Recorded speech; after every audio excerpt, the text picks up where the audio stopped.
రంగారెడ్డి జిల్లా చేవెళ్లలో సెంట్రింగ్ డబ్బాల చోరీకి పాల్పడుతున్న వ్యక్తిని అరెస్టు చేశారు పోలీసులు. ముషీరాబాద్ ప్రాంతానికి చెందిన వ్యక్తి స్క్రాప్ బిజినెస్ చేస్తున్నాడు. త్వరగా వ్యాపారంలో ఎదగాలనే అత్యాశతో 20 మంది కూలీలతో సెంట్రింగ్ డబ్బాలను, ఇనుప రాడ్లను దొంగతనం చేయడం ప్రారంభించాడు.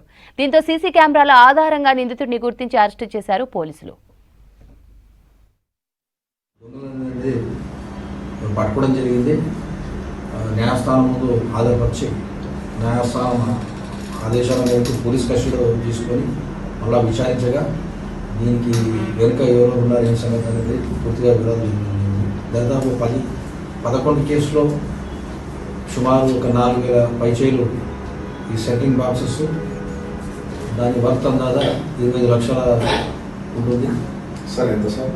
25 lakhs. ముషీరాబాద్ ప్రాంతంలో ఓపెన్ ప్లేస్లో ఉండే అక్కడ దాచారు.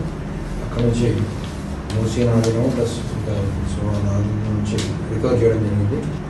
న్యాయస్థానం ముందు హాజరుపరచడం జరిగింది. ఈ కేసులో ఇంకా 7 మంది నేరస్తులు పరారీలో ఉన్నారు. వాళ్ళంతా 7 మంది నేరస్తులు పరారీలో ఉన్నారు. అందులో ముఖ్యులు అల్తాఫ్ మరియు ఇమ్రాన్, ఇంకా ఒక 4 ముఖ్యులు ఉన్నారు. వీళ్ళే డే టైంలో ఒక మోటార్ సైకిల్ పైన అండర్ కన్స్ట్రక్షన్ సైట్స్ ఎక్కడ ఉందో అక్కడ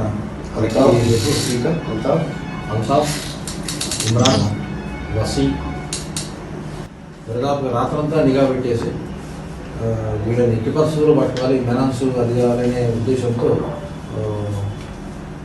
మా టీంతో పాటు స్ట్రాటజిక్ ప్లేసెస్లో నిఘా పెట్టడం జరిగింది.